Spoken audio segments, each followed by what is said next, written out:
లోకనాయకుడు Kamal Haasan శంకర్ల combination లో తెరకెక్కిన latest movie Indian 2 box office దగ్గర రీసెంట్ గా రిలీజ్ అయ్యి ఏమాత్రం అంచనాలను అందుకోలేకపోయిన విషయం తెలిసింది. 2 పార్ట్లు కలుపుకొని ఆల్మోస్ట్ 550 కోట్ల రేంజ్ బడ్జెట్ తో తెరకెక్కిన ఈ సినిమాలో రెండో పార్ట్ ఆడియన్స్ ముందుకు వచ్చి ఏమాత్రం అంచనాలను అందుకోలేక మొత్తం మీద 2 వారాలలో 150 కోట్ల రేంజ్ లోనే గ్రాస్ వసూలను అందుకొని పరుగును కష్టతరం చేసుకోగా బ్రేక్ ఈవెన్ ను అందుకోవాలి అంటే ఇంకా భారీ మొత్తాన్ని సాధించాల్సిన అవసరం ఎంతైనా ఉన్న ఈ సినిమా ఎపిక్ డిజాస్టర్ గా నిలిచిందని చెప్పవచ్చు. ఇక ఆ ఇంపాక్ట్ ఇప్పుడు బాక్సాఫీస్ దగ్గరే కాకుండా సినిమాకు ఓటీటీలో కూడా గట్టి ఇంపాక్ట్ నే చూపెడుతూ ఉంది.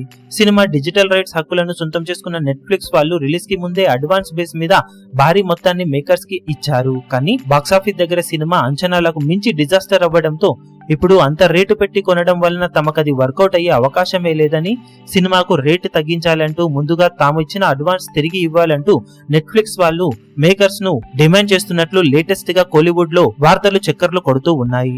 దాంతో మేకర్స్ ఏం చేయాలో తెలియక తలపట్టుకోగా ఈ పాటికే ఇలా ఉంటే పార్ట్ 3కి ఎలా ఉంటుందనేది అందరూ ఇప్పుడు డౌట్ లో పడిపోయారు. సినిమా డిజిటల్ రైట్స్ కింద మొత్తం మీద అన్ని వర్షన్స్ కలుపుకొని సుమారు 120 కోట్ల రేంజ్ లో రేట్ ను సాధించినట్లు సమాచారం.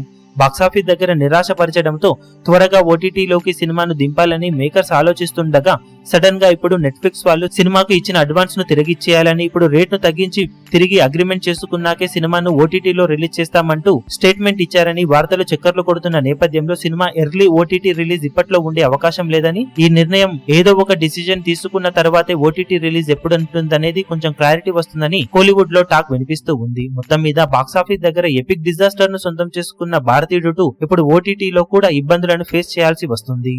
ఈ వీడియో మీకు నచ్చినట్లయితే లైక్ చేయండి, షేర్ చేయండి, ఛానల్ ను సబ్స్క్రైబ్ చేయడం మాత్రం మరవకండి. ఏ చిన్న అప్డేట్ ను మిస్ అవ్వకూడదు అనుకుంటే బెల్ ఐకాన్ ను ప్రెస్ చేయండి.